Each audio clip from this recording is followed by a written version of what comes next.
intriguing subject this morning that I suspect most people haven't thought of. Do we realize that there are 4.5 billion human beings on this planet, no one of them be able to change places with any other human being? We have no actual insight of sharing the central motivations of anyone but ourselves. We cannot fully understand the reasons for the conduct of any other person. Sometimes we think we can approximate their motives, but we are not sure. Nor are we aware of the circumstances that led to these motives. Each person lives in a little world of his own, completely isolated from everyone else. We have created a number of different methods of communication in an effort to help this situation, but these are totally inadequate when it comes to the effort to search into the basic principle behind another person. They will tell us what they think. Very often they haven't been thinking. They tell us what they believe, and sometimes it's pretty bad. Sometimes they explain their reason for life, and it will sound unreasonable to everyone but themselves. And this it is with all of us. The other person's attitudes are reprehensible. When we make the same mistakes, we have obvious reason why we could do nothing else. Another person loses their temper, it's because they have a bad disposition. If we lose ours, it is righteous indignation. Every good motive is reserved for ourselves. Every bad motive is usually saved for someone else. All the mistakes we make are blamed on other people. If so-and-so hadn't done this or that, we wouldn't be in the present dilemma. Also, with all of this internal self-justification, we continue to live strangely complex and untruthful lives. Day after day, we keep on dreaming of something better. We want to improve, we want to grow, but between ourselves and this golden time we look for is a complex personality that has so long controlled us that we do not even have the facility to question its domination. Years ago, I knew a family in which the man of the house had a great fondness for old clothes, and his wife had a great determination to get rid of them. She bought him a brand new suit, which hung magnificently in the shelf, but he continued to wear the old one because it was more comfortable. Finally, in desperation, when he was away, she sneaked the suit out of the closet and gave it to the Goodwill. The next day, he went down to the Goodwill and bought it back. This indicates what a suit of clothes will do. And our habits, our attitudes, and our personalities are clothing. They are something that we wear, and we have become used to them. We have lived with them so long that they feel just right. Because with the outfit that we now have, we have reasons for every mistake we make. We know exactly why we are frustrated when we do our best. We know we are misunderstood by everyone, and therefore we have a kind of warm, cozy feeling about sticking to ourselves in all emergencies. We are going to get what comfort we can out of retiring into the personality that we have developed. Now, when we are just born into this world, lots of people feel that the personality has not yet been developed. It is obvious, however, that either Mendel is right, and that there is a law of heredity, or else there is something that brings back into this world attitudes which go back beyond the present embodiment. We do not come here simply brand new. We come here burdened by perfections and imperfections, by all kinds of complicated chemistries not only within our bodies, but within our minds and emotions. We go along day by day, instinctively building our preferences. What we instinctively prefer, we gradually transform into our code of life. We, one by one, take all the weaknesses that we have and extol them.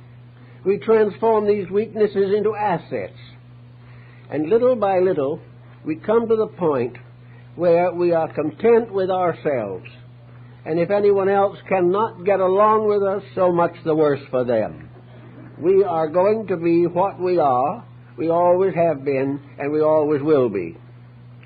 Now, this is probably excusable in some cases, but many people are not satisfied with what they are, nor are they satisfied with the place they have in life. They would like to do something better. They would like to be more successful, better organized. They would like to have more natural happiness and enjoy better friendships. They would like to have children who respect them and an employer who honors them and needs them. Most of the things we really want to achieve are hampered by the dispositional instincts within us. The personality that we have built within ourselves comes into conflict with the world around us. Other people are not going to be so tolerant with our inconsistencies. Other people are not going to go through all the layers of our personality to find a hidden motive which we have not revealed in daily conduct. So by degrees, the person we are destroys our chance of being something else. And in nursing the various complaints that we have, we continue to strengthen the frustrations and limitations with which we have been naturally endowed. It becomes obvious, therefore, that in order to actually improve life, we have to break through the subconscious pattern of acceptances which we have long endured. We must, in some way or other, break out of the shell which we have placed around ourselves. Some years ago, an individual said rather wisely that it would be good for every person if they could step aside and watch themselves go by. Instead of being the center of something, they should be at some time in life merely one in the mass of things. They should look out upon themselves as they look out upon total strangers. They should recognize that there is a need for a new analysis of our own inner constitutions. If other people are having trouble living with us, it is a sign that actually we have trouble living with ourselves. Always the difficulties that others object to flow from some deep hidden source within our own natures. To meet this type of an emergency, we must therefore, some way, really try to find out what is moving us inside. We must try to break through patterns that become stronger because they are comfortable and well established. We can become psychological attitudes burdened just like an alcoholic. If we have a bad disposition and nurse it long enough, it is going to be something that we will take to the grave and probably beyond. Therefore, we must somewhere along the line really try to break through the patterns of attitudes which are to our own way self-defending, but to the world they are self-defeating. This means we some way must try to find out what is wrong in our own integration, which is bringing with it mental, emotional, physical difficulties. Now, there are several possible answers, but they're all unsatisfactory for the most part. There are various sciences of analysis which we can turn to. Some people find some answers in palm reading, others in phrenology, some in graphology, some in psychoanalysis, some in astrology. But these are all efforts to interpret the inner person by someone else or by ourselves. And there's a question as to which is the worst. The other person knows less about us, but we know more about ourselves than is good for us. So most of the answers are not found. One simple thing to do is to look around and find out where difficulties have developed or are developing. If we find that for some reason, utterly beyond our comprehension, someone doesn't like us, we must stop simply assuming that they have the bad disposition. We've got to begin to wonder what is wrong with us. Now, sometimes it may be the other person's fault, really. But then it is nice to discover that for a fact rather than to assume it. Because in most cases, difficult dispositions are equally responsible for their consequences. So if we find something that has burdened us for a long time, it's a good plan to see if we can isolate the cause. If we discover that we are too critical, or that we are too fearful, or as very often is the case, we are living in the past, or in few cases living in the future, too far in the future, we must begin to work on these things and stop taking the attitude that other people must accept us as we are. If we insist on this philosophy, then we must be willing to accept other people as they are. And this is where the rub generally comes in. We expect to be accepted, but we do not feel it responsible to accept the consequences of our own actions. So one way to try to get into this problem is to contemplate the situation as it is. Why are we in this world? Why does it happen that 4.5 billion human beings living together on one planet have no internal communion? They have no communication except perhaps an occasional psychic demonstration or mystical experience. But as far as being able to know the core in each other, it is impossible. Even if they explain it to us, we don't know it. Because an explanation is not an experience. The experience itself is the thing we have to constantly consider.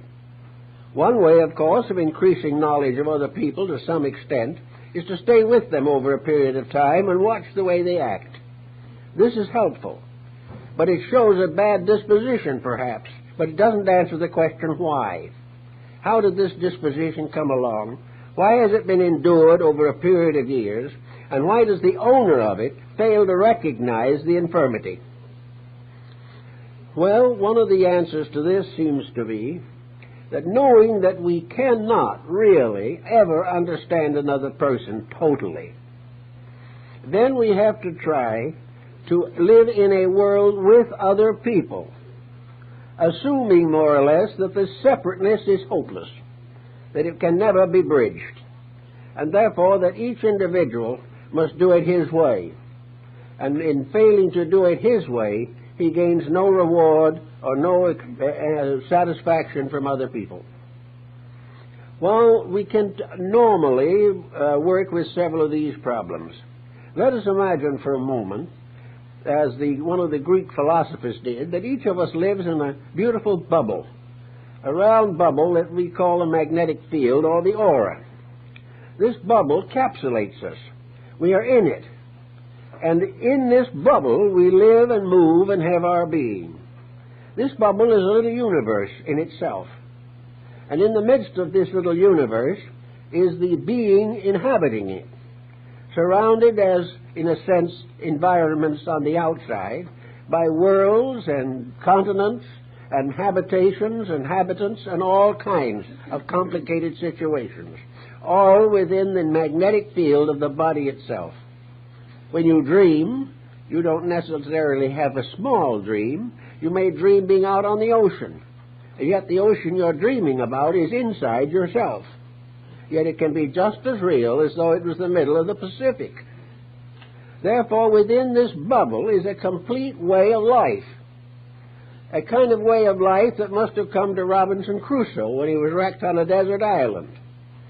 The individual within his bubble is more or less isolated completely. Everything that happens to him happens originally within this compound. A kind of alchemy is constantly taking place. The world around him only sees that aspect of him which results from the consequences of his character development. They see what he does, but they do not see what he is. They see the circumstances, but they do not understand why he has such circumstances. It is hard to understand why some person is very unselfish and another is completely self-centered.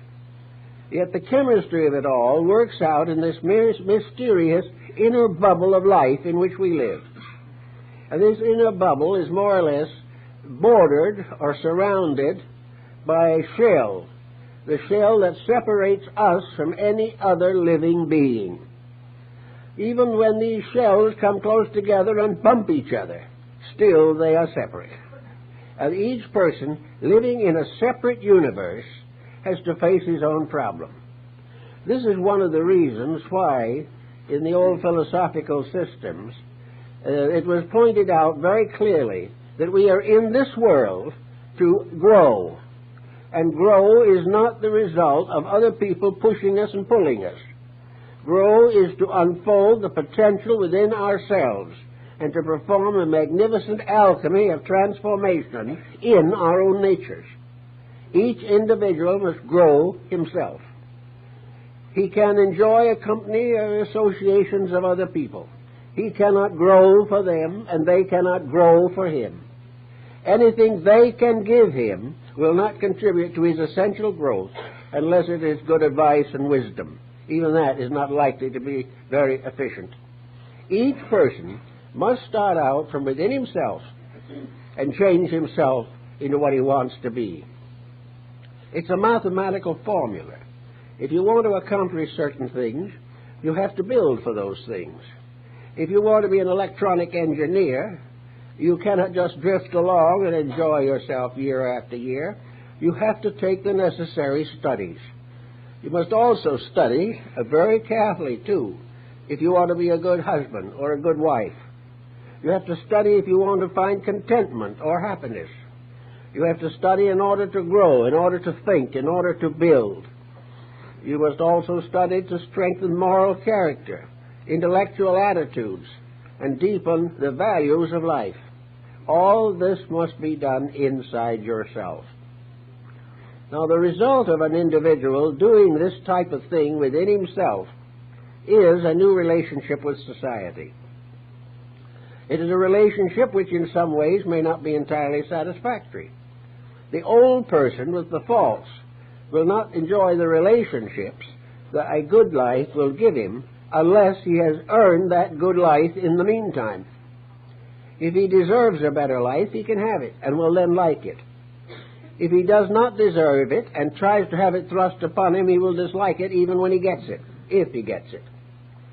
So each person in this capsulated universe in which we function is faced directly with the problem of growing up inside the bubble.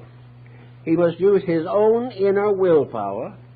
He must develop such faculties as will give him the intelligence to measure himself.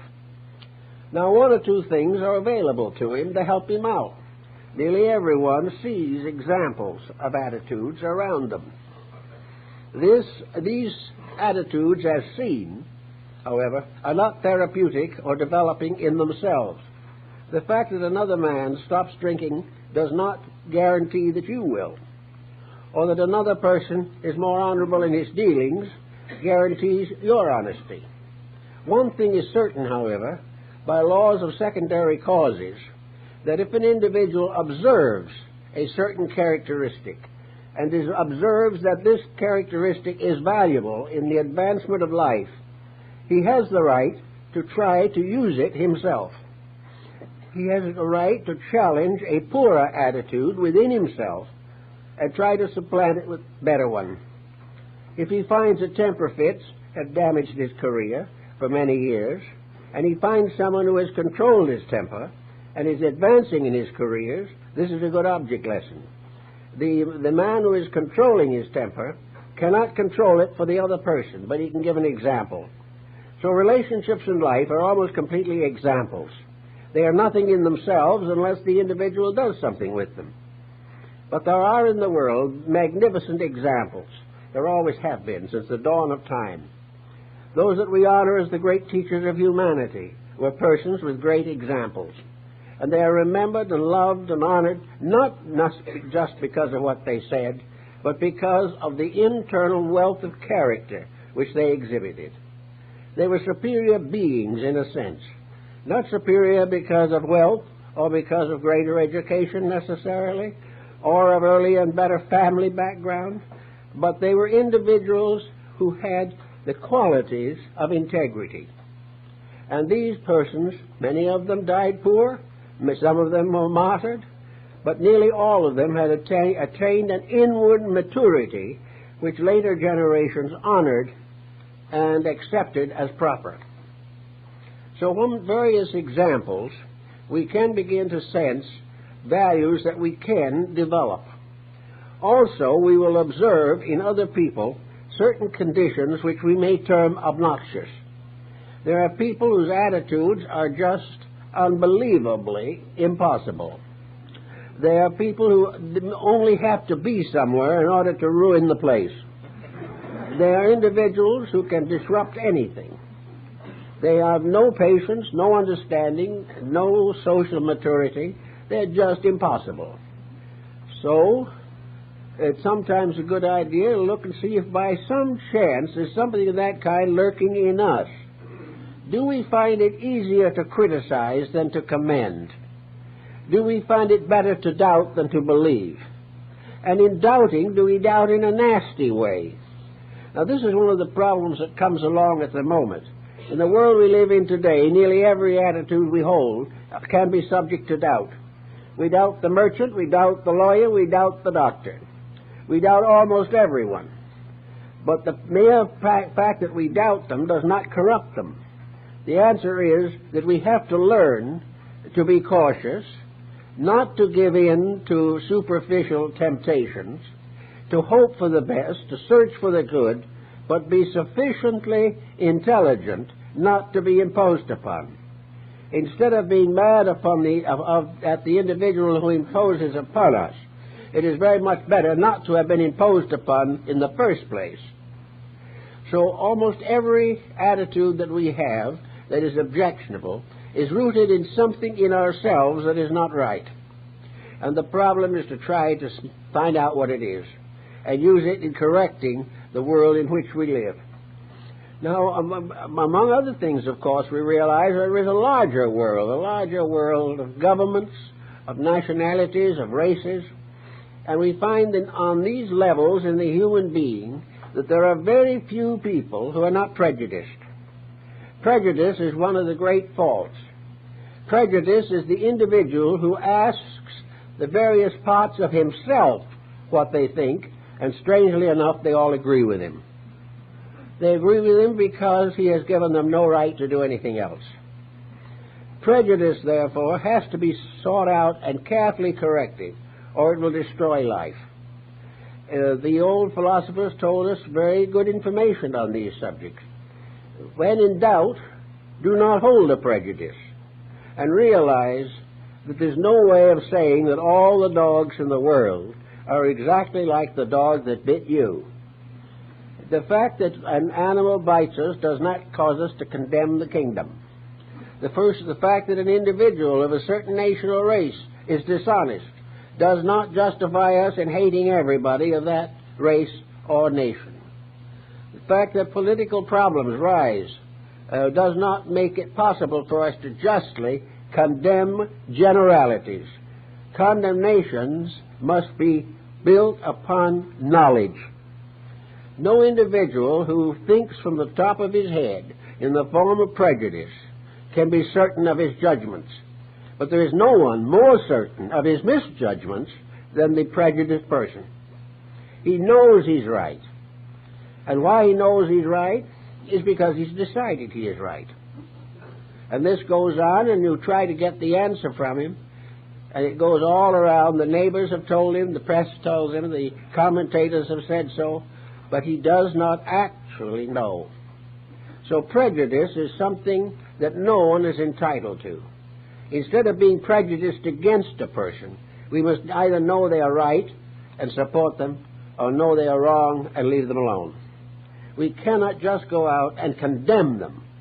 If they can't meet our standard of life, then they have to meet their own standard. Everyone has to in the last analysis anyway. The same is true of religious intolerance. Religious intolerance is one of the most painful experiences of the human being. And the most interesting part of that is that of all the abstractions, of all the uncertainties that have never been thoroughly clarified, a religion is it. No one can really prove physically any religion. He can only prove the consequences of belief upon himself. If a religion makes him a better person, it's a good religion. If it doesn't make him a better person himself, it is of no value. But to dogmatize on religion is one of the great prejudices of humanity, and has been responsible for the Inquisition and misery from the beginning of time to the present day escapades of Khomeini. Prejudice is fatal. It is the basis of wars. People do not fight wars over principles, but because they lack principles in themselves. So each person isn't going to be a warrior. Each person is not going out and carry a flag of some kind. But each person can destroy a certain amount of their own peace of mind by their attitudes. Now there's another important point. If, by any chance, we are convinced that other people are all wrong and then we are right, or if we have very great difficulty in trying to understand the motives of those who disagree with us, we must ask ourselves a more basic question than all that. If we are right and everyone else is wrong, and every other person feels the same way we do, what happens to the universal plan? What happens to the infinite purposes which nature has set forth? We are aware and convinced from even the perspective that we have that there is a plan behind life, that there is a reason for being here, that there is a purpose in existence. If these things are true, then we cannot assume that each individual must change somebody else, or that altogether we are incapable of working together on any constructive project. We know that the effort to unite humanity is the great problem that we face today, and that differences of opinion, unless they are held in a kindly way, are guaranteed to divide mankind still further. A disagreement with our neighbor, leading to bitterness, is just as certain a destructive value as if one nation declares war on another.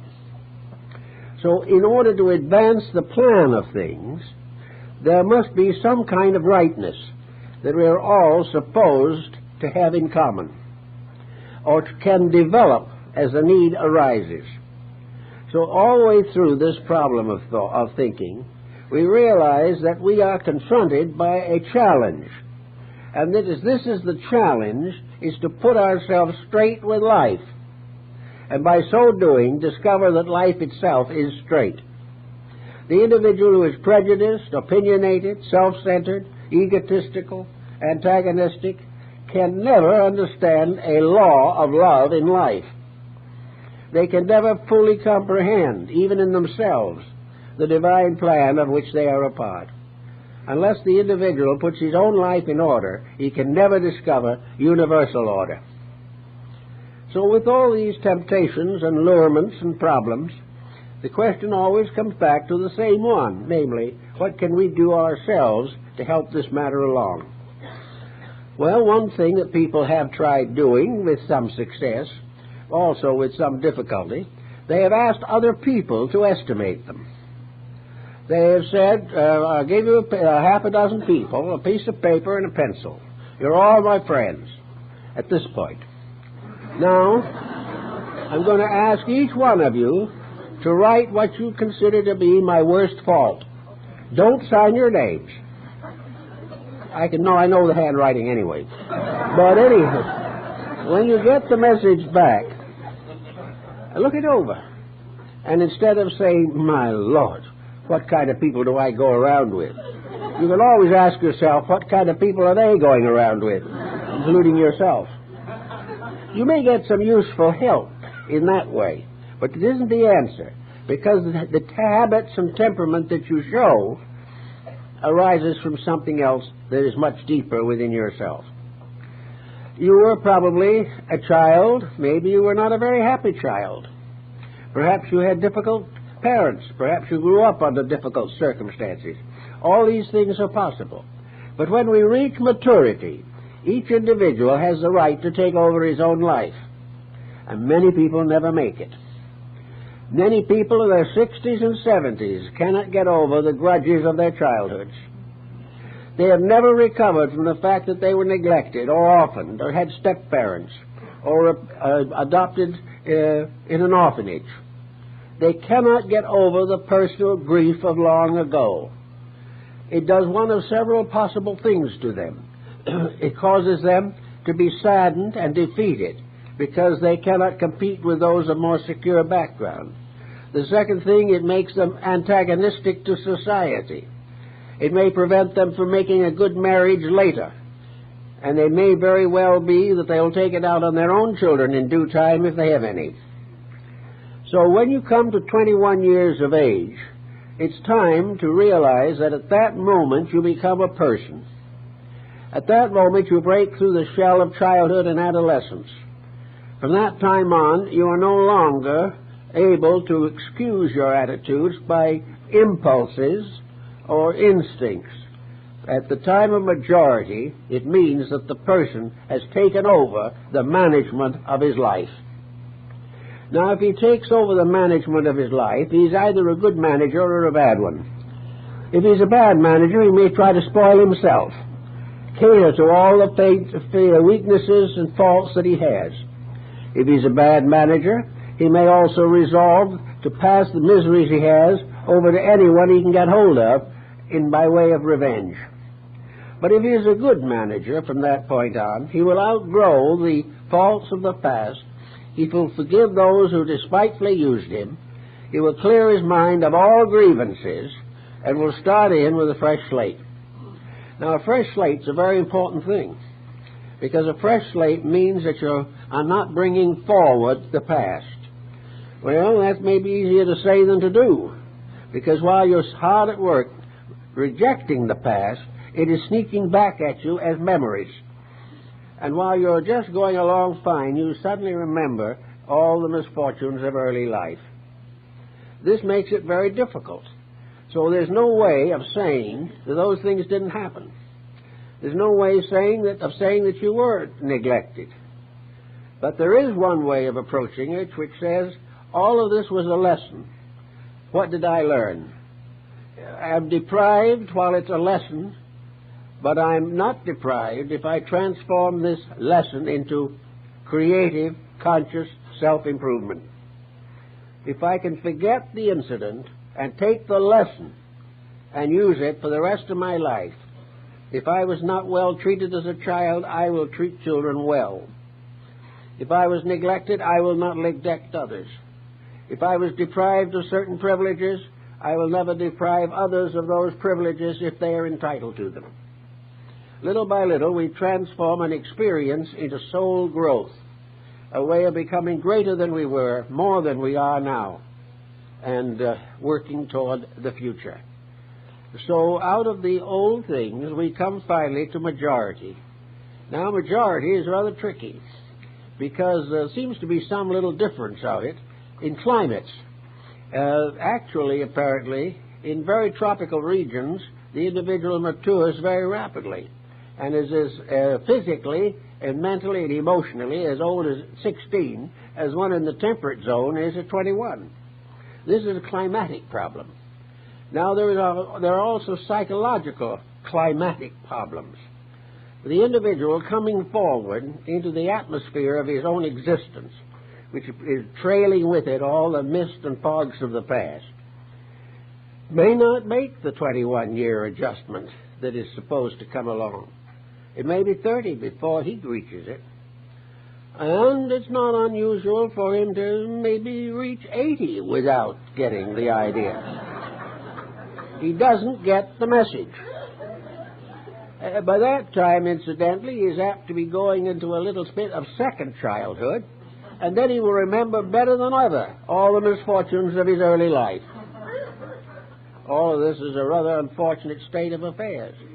So we can only say maturity comes when you wake up. Maturity comes when you face the facts, or when you are tired of being inadequate, or are tired of being hurt all the time, or tired to have nothing but false friends, or make bad investments. Whatever time in life you come to the conclusion or the realization that you must take hold of your own life and live it perhaps in the spirit of the Sermon on the Mount, until then, you cannot hope to have the values and benefits which you aspire. No amount of study, no amount of thinking, no amount of reading will work unless it is transformed or transmuted into internal growth. After you read the book, if you're not a better person, there's no sense in having read it. This is what the Tibetans always have said. In Tibet, a very backward, primitive country, according to most people, they have no literary fiction. The Tibetans say they don't believe in making up stories, even if they're good ones. If it isn't true, it isn't worth reading. Well, when you see what we're getting in literature today, you'll appreciate the integrity of the Tibetan point of view. We're getting material now that the more you read of it, the sicker you get. And if you can't stand that, you can turn to your television and have a complete breakdown. So, mere reading, even though it is constructive, won't do it. But you can divide. You can say after a certain program, I feel better. I'm inspired to do something more useful, creative, constructive. That's a program you can watch. But if the program ends by your saying to yourself, good heavens, every one of my neighbors may be a murderer, this isn't any good. The constant glorification of crime and delinquency, while it may have a great appeal to the little ones, any individual who is not motivated to improve through his avocational efforts is still an immature person. So the one who ties himself down to a television and watches nothing but Western and want ads, which are very numerous these days, simply hasn't gotten to that maturity period which we mentioned. And because of his attitudes, his life has very little in it that is worthwhile. Now, another problem that we've related to this is a certain satisfaction with achievement. An individual, to be really happy, must be self-sufficient in living. He must be able to live a reasonable life and enjoy the things that he can do to make his life better and the lives of others better. He must have a plan of some kind, even if it is a very simple one. If he can't do anything better than make a pair of shoes, he can always plan to make a better pair. Everything in life depends upon the person having purpose. Inconsistency within the individual has a tendency to destroy purpose. If one part of your nature says that nothing but corruption exists, another one says, I'd like to get away from it all, and the third one says the only way you can do it is become an alcoholic, this is a type of internal confusion that is always destructive. No matter what the person is, he must give. He must do something to justify the fact that he exists. In other words, while we're in this world, we have to pay rent, whether we know it or not. And we're not paying rent to the landlord, and we're not buying condominiums, but we are paying a kind of rent in which it means that we must, all of us, earn happiness, security, and peace of soul by action in payment. We have to have the coin of the divine realm, which is good deeds. Without this type of thing, there is nothing we can do to solve our own problems. So there's always this big value ahead that we can improve, and by improving can gradually outgrow in ourselves the sources of our own misery. I know a great many people who have had very interesting and perhaps profitable careers in some respects, and I know that most of them are not ready for success. The individual who by mental adroitness achieves a certain status in society is in a very precarious situation. By fortunate or unfortunate circumstances, by one skill alone, apart from the rest of his temperament, he may achieve what he terms success. But this one faculty that gave him success is not enough to help him to use it wisely. Therefore, he is destroyed by the other faculties that do not know how to carry the burden of achievement. This is something we all find in matters of education, and it is a problem today.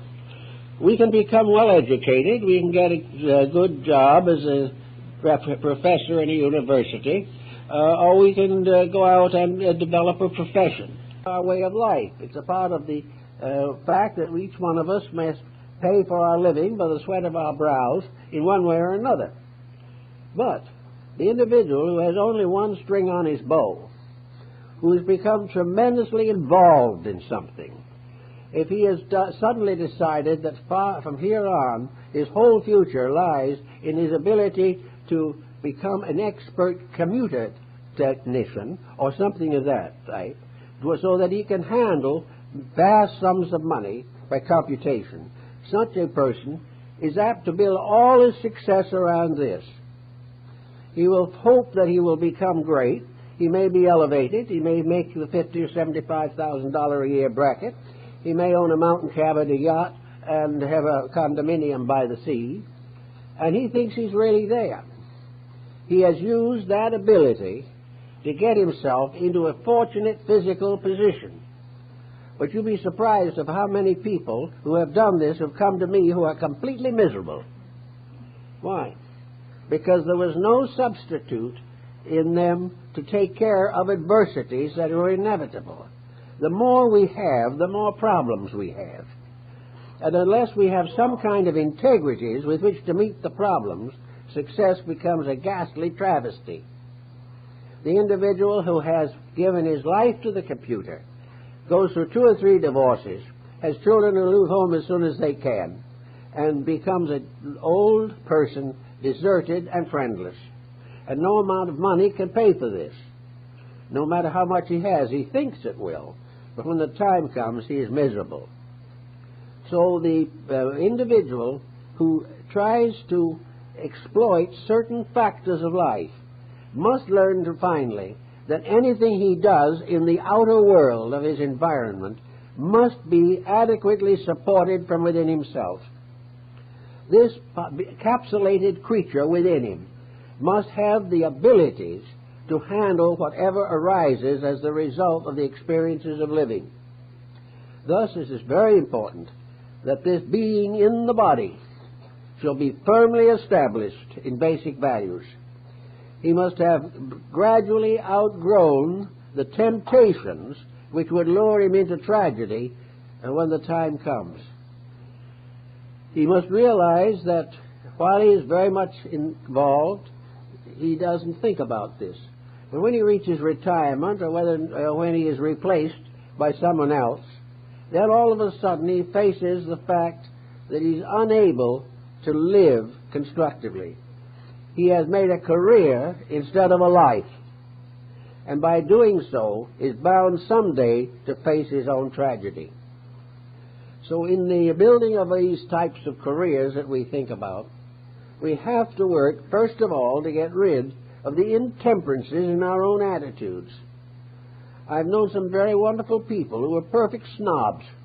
They were generous, well-hearted, intentions to do well, but they just couldn't get over the fact that they were a little superior socially. Well, these gradually got into trouble. Several of them that I know of ended in retirement homes with nothing to look forward to. Snobbery is one that won't work. The individual who has jealousy is in a very bad spot, because jealousy is the constant effort to injure one we think is superior. And the impulse to injury is destroying ourselves. No destructive emotion that we can hold can do as much harm to another as it is doing to ourselves. Jealousy is very, very bad. Bigotry is also very bad. A certain person whose son threatened to marry outside of the religion said frankly, "I would rather see him dead than marry outside the religion." Now, that statement proved conclusively the person himself had no religion, because religion cannot build on bitterness. It cannot build on prejudice, but most efforts are made in that direction. In fact, all of sectarianism is based upon a competition as to which sect is the most authentic. And in the process of trying to prove that, brotherly love is completely forgotten. So we have all these motives within ourselves that turn into acidity. Now, when we have a motive that just slips in occasionally, once in a great while, and we don't feel so good, we may be able to live with it, and it won't do us too much harm. But when we get a good solid character defect that sets in with everything that it's got, we cannot expect it to miss the physical body. A very large part of our physical health problem is psychosomatic. We are constantly injuring ourselves. The little cells in our bodies and all the organs, functions, and processes are according to natural law. And one of the most problem is the natural law of bodily health. And as several experts are now beginning to discover, the best way to have a healthy body is to have a peace of mind and peace of emotions. The individual who cannot control his temper is already sowing the seeds of trouble. The individual who cannot look constructively, happily, cheerfully upon things around him is on the way to being sick. Now, the link between his attitudes and his health may be, and usually is, through the ductless gland system, particularly the pituitary or thyroid or perhaps the pancreas. These different glands become, as it were, bridges between attitudes and body processes. Attitudes destroy digestion. It was said on one occasion that Napoleon would have been a very happy, quiet, private citizen if he hadn't had 2 or 3 extra drops of green bile in his liver. This is what did it. Anything that is detrimental to health is detrimental to character. And any detriment of character is detrimental to health. So no individual can be unpleasant and healthy. He may get along with it for a while. I've known people who reach 100 with a miserable disposition. It isn't how long they're going to live, but the way they live. These miserable dispositions simply had the privilege of suffering longer. That was the only difference. Instead of dropping out at 60, 70, or 80, they were so mean that they couldn't get out that quick. They had to just stay with it and get rid of all they could. They were afraid in departing that there was somebody left behind they hadn't insulted. So the problem of long life is not important if it's a poor life. The only reason a long life is helpful is that as long as we live, there is a chance of improvement. But by the time the average person is in his 80s or 90s, the probabilities of improvement are not very great. But they do happen. Just as I know people who have gone to college and got their degrees when they were 80. It can happen. It can fulfill a life purpose, but there should be a life purpose. Today we have another type of situation also to bear in mind. The home is a very fragile institution today. And with the gradual decline of the home, a very serious effect has been produced in the life of the individual. namely the loss of emotional normalcy. The individual who does not establish a home or cannot keep the one he has, the one who does not want children or is unable to be proper with them when they come, any individual who has not personal affections due to close family life is in trouble. And yet today, the great search for freedom, the great determination to be ourselves at all costs, has only one consequence. We are ourselves at one cost and almost unable to stand it. It's just too difficult. So everywhere where things that are not normal intrude themselves as social policies and practices, the individual in himself must have the courage to continue to do that which is necessary for the good of all concerned. If a person does grow as he ought to and should and will naturally, he grows not for himself alone. He is not growing simply to be a better person. He is growing also, or furthermore, to be a more useful person, to in one way or another contribute to the gradual growth of all that lives. And our civilization is moving very slowly because there are not enough people dedicated to improving it. There are a great many people who hope it'll get better.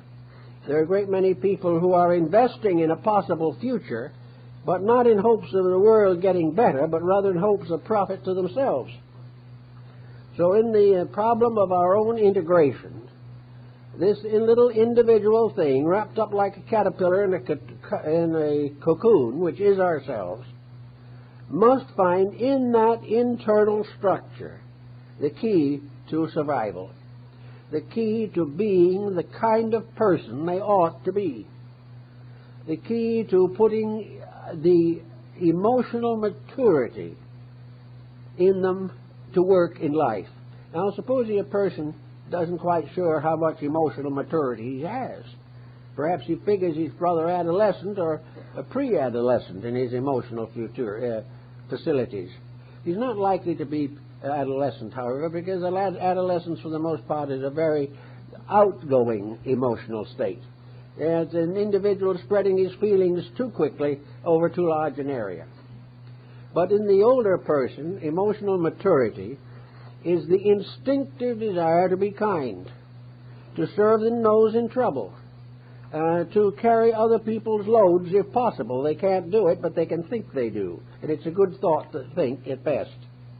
To always be thoughtful, kind, considerate, to preserve affection. Every living thing must love. And the loss of love will not only result in a barren life, but it'll end in a complete breakdown of the digestion and the elimination and the probability of arteriosclerosis. You cannot break the emotional or mental laws without it reacting on the physical body.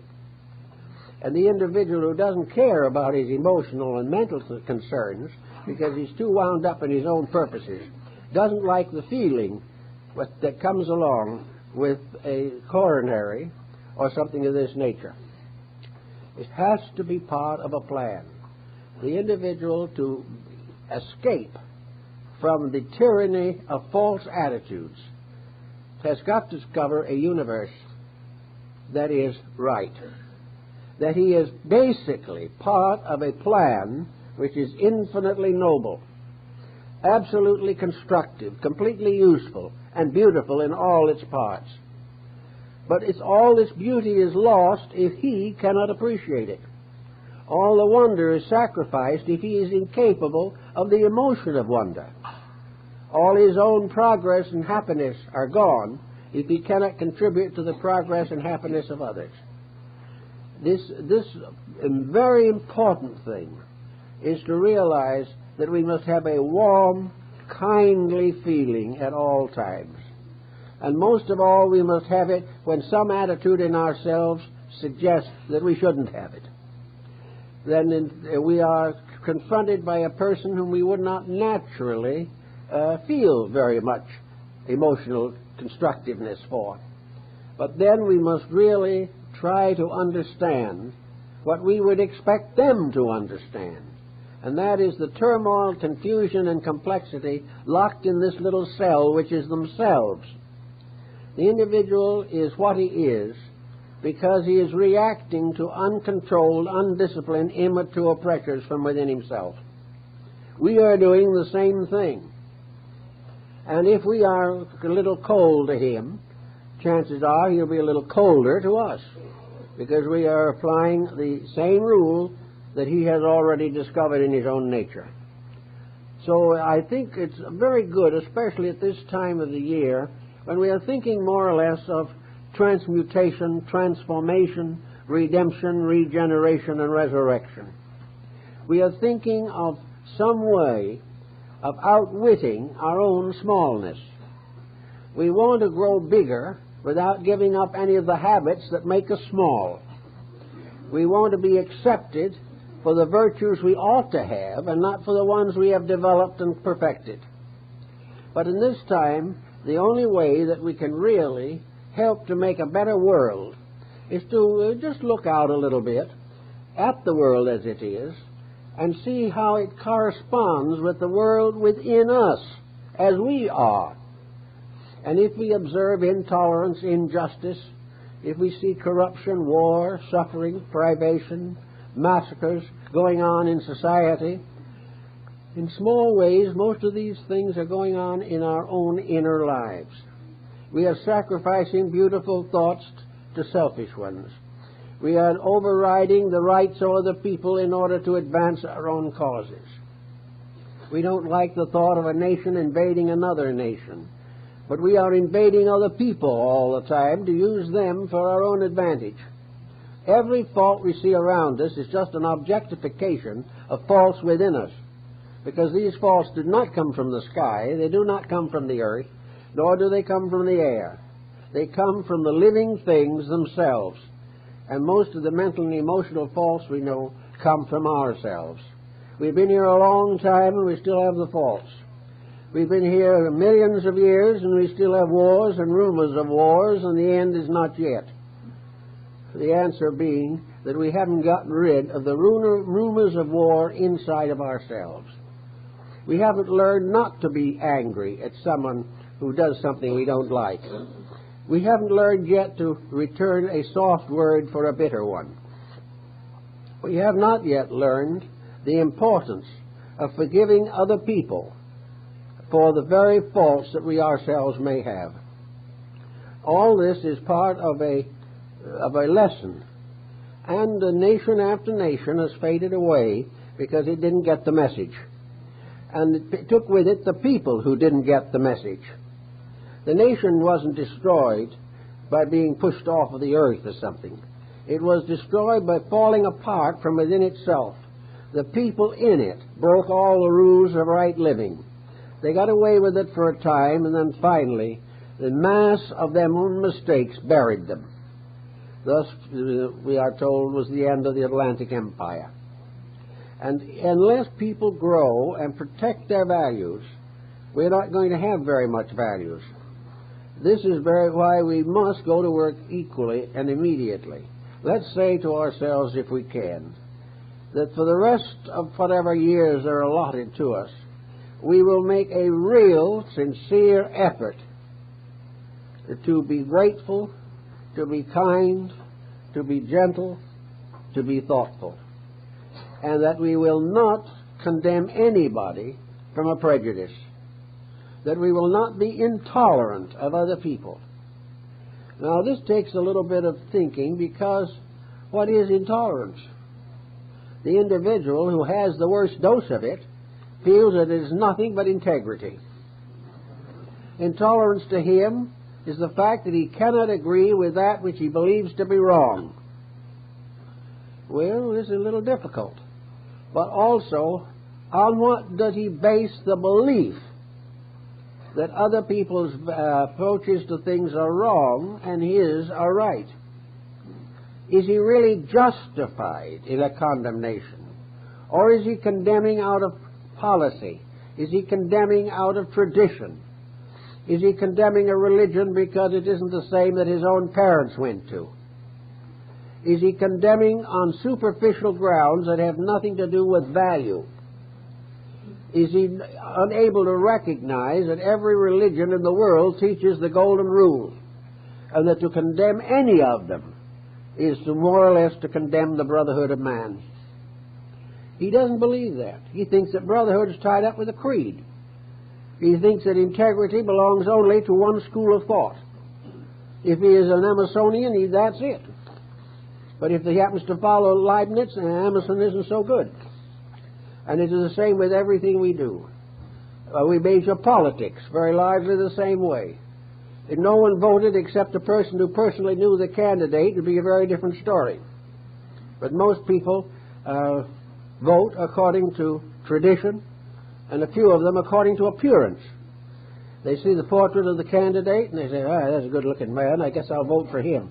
But they don't remember that the portrait was taken 30 years before he went into politics. So we do not think things through.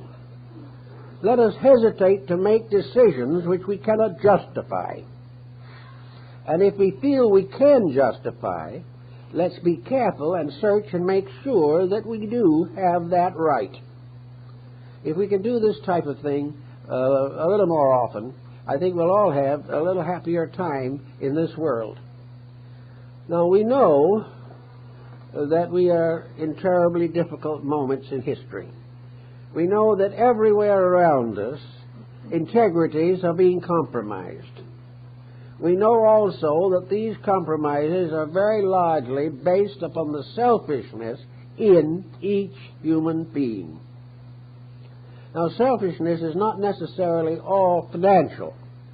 Selfishness can be stubbornness. It can be unwillingness to change in an emergency. Selfishness also, of course, may be to put ourselves first in any situation. We think we have the right to do this. Factually, we do not have the right. All we have is the privilege of being right in the situation we are in. And rightness depends upon consequences, at least in part. If the attitude we take is not supported by natural affection, if it is not consistent with the revelation of the great faiths of mankind, if it does not bring happiness, kindness, and strength to those in trouble, then we might as well forget it. It's doing no good to anybody. Now, as we enter into this very complicated situation, it becomes obvious that many of the values which we have cherished for a long time are not going to hold. They're not going to work out. We're not going to be able to go on as we have for the last 25 centuries, treating each other with a good spirit. We cannot go on trying to fight our way to peace. We cannot go on living as we please in a world in which there are laws that must be obeyed. Somewhere along the line, education, religion, science, something has got to point out the inevitability of universal law. We're going to have to realize that we can outwit our neighbor, we can corrupt our politicians, we can exploit our peoples, but we cannot for one moment change one jot or tittle of the universal program. Whenever we break the law breaks us. This has gone on from the beginning. Therefore, we must accept this. We must accept the fact that we cannot change realities, but we can, in due time, learn to accept them. Now, realities are not so bad. The idea that a reality is going to make a prisoner of us, or that we're going to be hopelessly moronic or mediocre simply because we keep the rules, is entirely wrong. We cannot survive without keeping the rules. Now, if financial conditions get worse because we keep on breaking the rules, we are going to wake up sometime and find that we have destroyed the entire economic system. If we discover this, we're probably going to make some other unpleasant discoveries. We're going to find that we have invested everything we have in something we never made honorable, that we have built a tremendous system with no integrities in it, and integrities have been assumed to be a detriment. So we keep on going until finally, one of these days, for one reason or another, it's going to fall apart. And then we are going to suddenly come into a situation that we're not going to like, but which we have brought upon ourselves. If we cannot make the corrections necessary, if we are so locked in ourselves in our mistakes that we are unable to voluntarily change, then nature takes hold on the situation, because nature is going to win out ultimately anyway, no matter what we do. And nature is going to say, If you can't change, we'll change you. And when that change comes, we may find ourselves in a rather unhappy situation. Many of the privileges we have abused will be taken away. Many of the duties we have neglected will be thrust upon us. Many of the problems that we now face will disappear, but in their place will be other problems, more challenging and more difficult and demanding greater integrity. So the point of all is to get started so that in whatever happens in the future, as long as we're in this world, we will be able to adjust to the facts, and that we will never balk from inside ourselves when it comes to making changes that are proper for the good of all. That we are not going to continue to build our entire life upon the gratification of our personal desires. We have got to find out that the only desiring that is inevitable is the desiring of deity. Whatever the deity determines or decides upon, we will do. And there's going to be no fussing and fuming about it. But deity is not an aggressive, despotic deity. Is not a God of vengeance or a God of wars or violence. It is for each individual a symbol of parental integrity. It is a good parent bringing up its children to be good people. And if of their own accord they get to be wayward and delinquent, then necessary for the parent to correct these mistakes. And in doing so, to bring the person back to his own values. When the temptations on the outside are lessened by the collapse of a system, the privileges of growing from the inside are increased. A great deal of our trouble lies in the fact that external things are so complicated that we are dazed by them. We cannot adjust them to the internal values that we need. We must always sometime ask ourselves, how much am I worth if I lose everything I have? The answer is, you're worth just exactly what you are. Never worth any more. So if you lose what you have, you're like the man who lost what he had. He said, I've lost all I have and I'm on my feet again. And I remember in the Great Depression in 1929, I was already at work at that time. And I remember one man told me, he said, I lost everything. I was wiped out in a couple of hours. But you know, he said, when I went home, I went to bed and had the first night's sleep I'd had in 5 years. When you lose it, then you can be yourself again. When you're no longer completely slave to possessions or ambitions, there's some chance for the goodness in nature to come through. This man probably became a real human being as a result of having false gods taken away from him. And this is true of all of us. And I think the great symbol of this decision is to be found largely in this particular season of the year, when at the vernal equinox we have a new birth in time, a new opportunity to grow, a new opportunity to correct ourselves, and we also have a new birth or a new life thrust upon us. Each year is like each day. It is a new life. It is Dante's new life. It is the symbol of the new opportunity to succeed where previously we may have failed.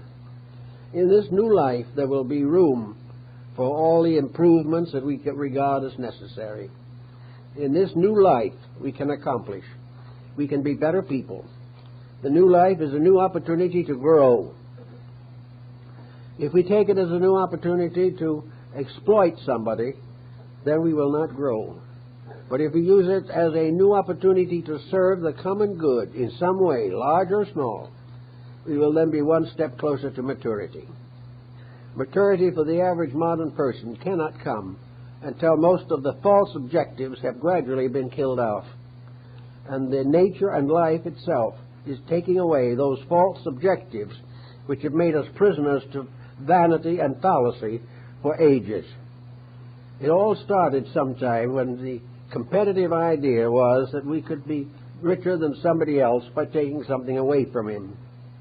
There's once a time, Croesus, who is remembered as the world's richest man of ancient times, showed a philosopher his treasury. And in that treasury were all kinds of jewels and gold and wonderful things and ornaments. And Croesus was showing it with great gusto to this scholar. And the scholar said to him, "Yes, Croesus, You are right.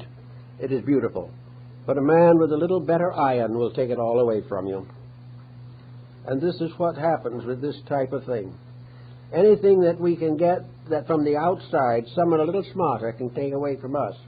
When we got it by being smart, that was an honorable action.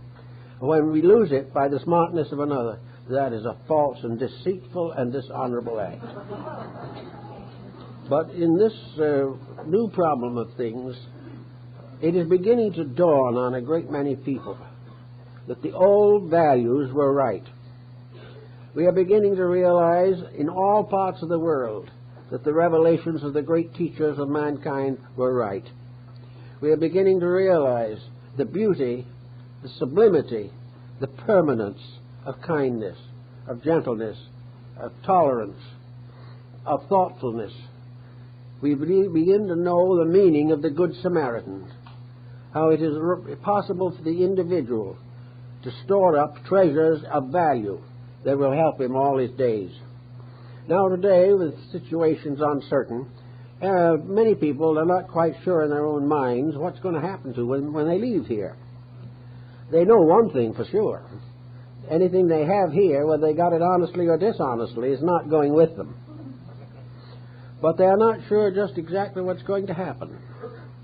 Well, one thing seems to be inevitable, as Socrates pointed out. He said only one of two things can happen.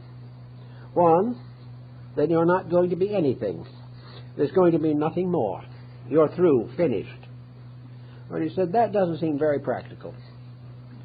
Why should we be through and finished when we're only half-baked now? How can we say we're graduating when we practically flunked the course? Other than, he also said, the other thing is that we're going into a larger life than we've ever known, in which most of the questions we ask will be answered, and that we will have an understanding of life and of ourselves that's impossible in this life. It must be one of the two. Well, to most people today, it must be one of the two. If they're theologically minded, then they will think they are going on. If they're not theologically minded, they will think they would sleep forever.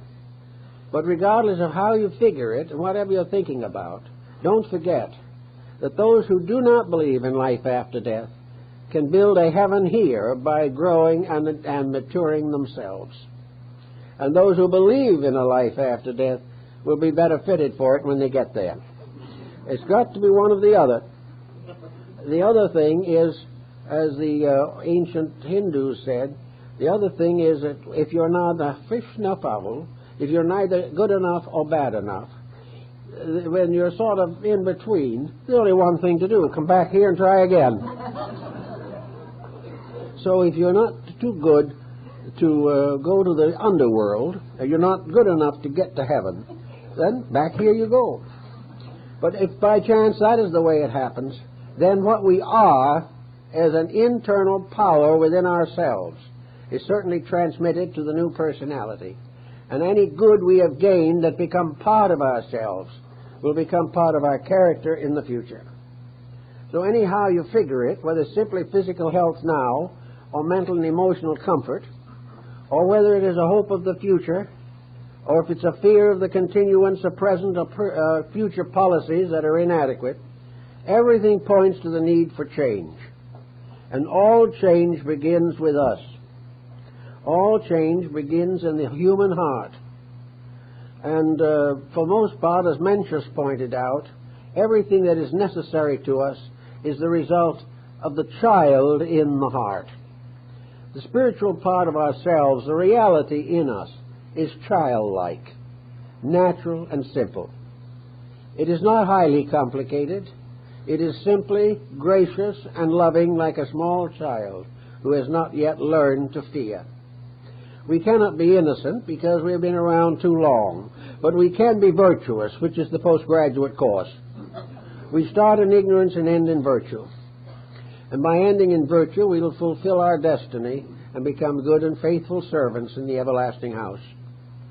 And at this season of the year, when transmutation is on everyone's mind, when we're looking forward to the earth opening again and spring coming forth with flowers and birds and living things, when we begin to have faith in the continuance of the harvest and the ripeness of the earth, and we realize that we're in a world, in a cosmos, in a conscious state in which nature has provided everything necessary for the advancement of all the realities of life. The thing it hasn't provided for is excess. And the moment excess comes in, the realities are forgotten. So with this point of view of mine, and always thinking a little bit about the future, about how we're going to wake up tomorrow, whether we can get rid of some of the problems that have annoyed us for so long, let us remember that to begin with, we must search in ourselves.